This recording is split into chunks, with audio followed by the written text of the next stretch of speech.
It's that time again. It's time for another Saturday night special where we talk about everything rockhounding related. Well, we are on episode 50 of the SNS. I'm very happy about that. I actually missed 2 episodes of this in the past year, so this would be like the 1 year anniversary of this. I didn't think I was gonna make 50 of these. So very cool. Very happy that y'all like them and we get to hang out every week. Also, the website. I am so happy to have this website done. Well, it will never be done because I will continue to be adding a number of things to the website, including the locations, which I have big plans for it. If you didn't go and check it out already, currently rockhounding.com is the place to go. So, man, yeah, what a headache. I have a whole new appreciation for web developers. It is, quite the job. There's so many things to take into account and to factor in. Just to have a website with maps hosted on the site that is fully mobile and tablet friendly and all of those things. We've never made a website before, so this is our first thing, and we had no help from anyone. Sarah did a lot of the more difficult difficult aspects of it, but yeah, please go check it out. I want it to be a place that will be very referenceable. The articles, the listings, when people are like, how do I identify this? There's a great guide up there. What about using apps? There's a guide up there. On and on and on and on. I have a lot of stuff that I'm looking forward to writing now, to be totally honest. I mean, videos, photos, words, that's the combo. The sky's the limit. I have my very own playground, and it ensures that if anything was to ever happen on YouTube,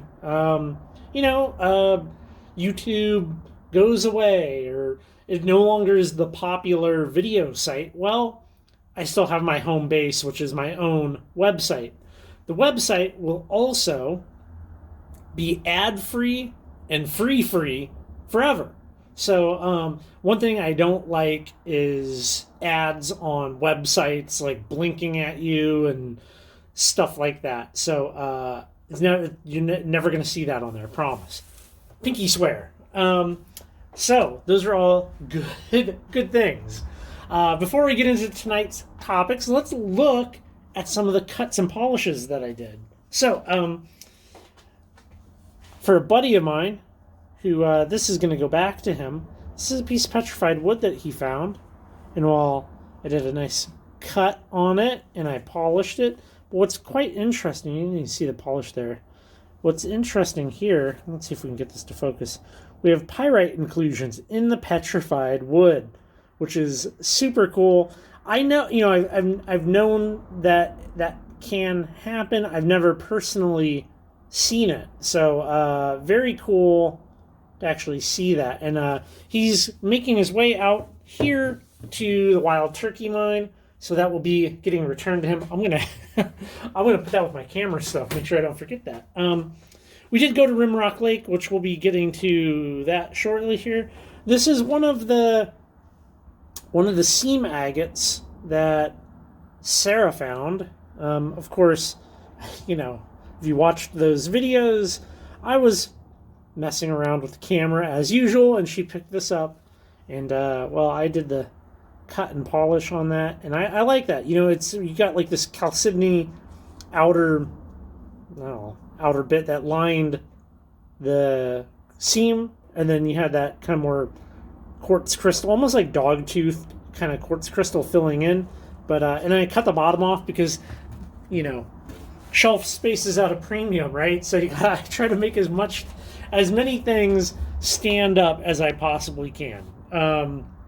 I got to build shelves out here, just all of those types of things. They really add up. And I don't know if you've seen the price of wood lately, but the price of wood it's obscene. It is obscene. So there's that. I did. This is a rock that Sarah picked up. Now, I know I cut this, I showed this on Instagram, and I'm always surprised when people, they just think like, oh, maybe stuff like this is not that great, whatever. This is a piece of quartz. I'm not exactly sure what the mineral is that's kind of making that swirly purple pattern, but I think it looks very cool. Obviously, it's not polished or anything, but you know, I like it. I think that would look really good polished. It's kind of a perfect bookend match there. So, you know, you don't pass up your river rocks. You know, some people, including myself, sometimes I'm like, I don't know. But then you find something like this, and that's really gorgeous. This came from the Tri Cities. That's Washington. Yeah, why am I always bad at this? Kennewick, Pasco, and Richland. So the Rimrock Lake, right? Big Thunder Eggs. I think I'm going back there at some point here. I got some stuff in the works, but to do some investigating. We have some very cool, interesting stuff coming out of there. I suggest if you didn't go and watch those videos, to go and watch them because pretty good. It was a fun outing out there. It's one of the farthest rockhounding trips that we've done on video out west. So I would like to do more. If you go and look at my website, there's a map of all of the locations, so you can see that we're kind of far west there. Let me wipe up that water. So I have completely read this book. This is a book that I've shared before, and it is quite good. Nothing groundbreaking exactly, but it is a nice kind of overview of geology in general, I would say. This book was recommended to me by Lauren, Rock for Brains, and I picked it up used for a couple of bucks, but it's quite good. Now, I kind of want to talk a little bit about the importance of kind of having some understanding, right, of geological systems, because what we do in rock hounding, right, is we're finding needle in a haystack. Like, we can just grab something here. Like, let's just grab this. This is not common. That stuff back there, not common. It is absolutely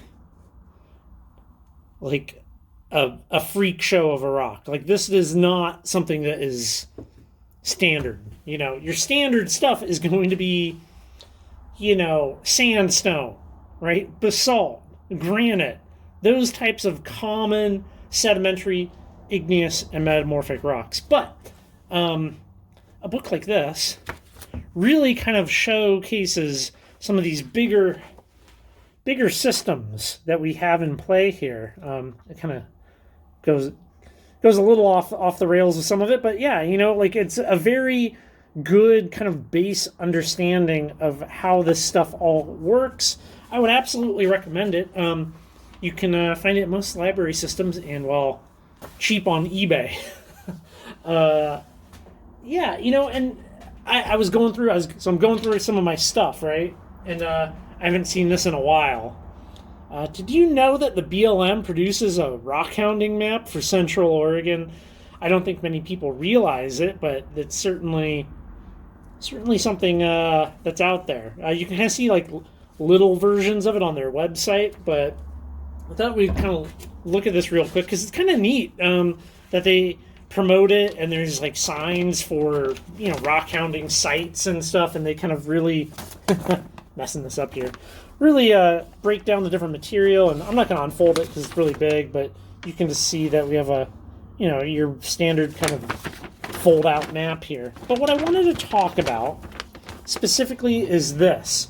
We have this Rockhound Code of Ethics. Now, the thing that I really wanted to point out, okay, because I think it may be a little bit of a mistake, and this is something we've kind of touched on a couple of times here. So I will fill all excavation holes which may be dangerous to people and livestock.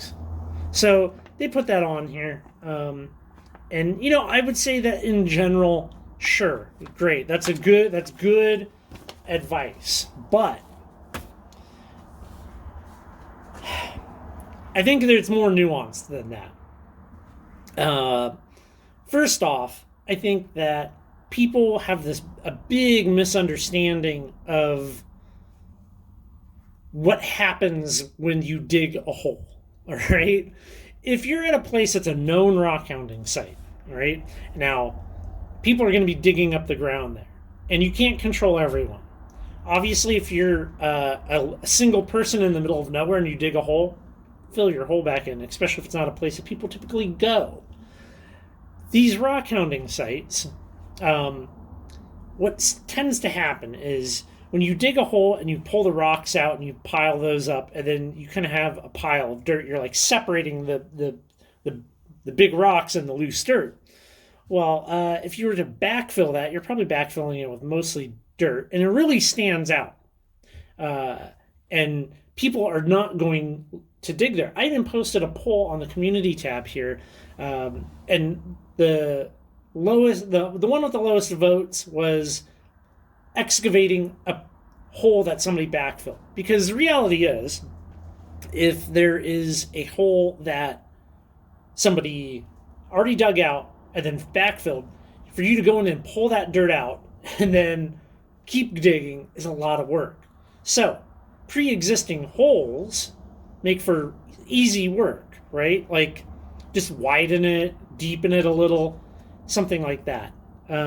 Or start your own new hole. Now, when you excavate a hole and backfill it, it's going to look like a backfilled hole for like a decade plus. It's much better. You're much better off to have these holes, I think, that are big pits or whatever, that people have worked and you know where to go, and you can just work that pre-existing hole and it doesn't get backfilled. It doesn't get filled in. People will point to places like Hanson Creek and other, Red Top here in Washington State and be like, well, it's obviously destroyed. Look how torn up it is. And I'm like, well, is it really torn up? Like, you don't look at the roads and be like, it's torn up.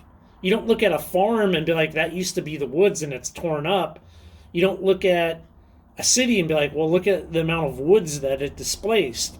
So I don't know if that's exactly a fair assessment. I think that maybe it's better that there be pre-existing holes at known dig sites for people just to show up and work, rather than starting a new hole or letting some backfilled hole just sit there and people keep moving out. And the poll reflects that. So I'm not 100% set in stone on that opinion. It's just something that I've been thinking about more and more, is that, well, maybe there's a more nuanced approach that needs to be taken here. So there's that. That's the whole talk. Get it? Okay, Mary. Mary sent some rocks in, which I think are very cool. Now, I don't want to say her whole name here because I should have asked for permission. But and it's all very different stuff, not things that I'm used to. Let's look at this here. Look at that. Isn't that pretty? We have some lapidolite. California. Sparkly, huh? I'm going to kind of go, I'm going to save my favorite for last, okay? Obviously, the jasper, this jasper she sent is very cool. It's so colorful, right? Like, look at that colorful jasper. Got those classic conchoidal fractures in that. Got that like butterscotch colored jasper. Very pretty stuff. Very pretty. I'm a little more partial, I think, to I guess like I'm gonna call it the browns, the butterscotch. I like it. I think it looks really nice. That one. Some lovely jaspers. So this is some very interesting basalt that she sent. Now this is basalt that I'm not really aware of what's happening here, but she did send the location, so I can do some research on that. It's always fun to do some digging, but yeah, you can really see it's very unweathered, so not like what we typically see here where all of our basalts are, well, they're very weathered from both the floods and just your general kind of erosive systems in place. So probably from the desert. And you know, that's just, you can see that in it, right? She sent this awesome piece of quartz. We got some mica going on in here. That's what that sparkliness is right there, right by my thumb. And some tourmaline. Some very nice piece. You can kind of see in that bigger tourmaline there some of the, what do you call it? Just the sides of the shape. It's not like really weathered at all. Along with some of these, very beautiful piece.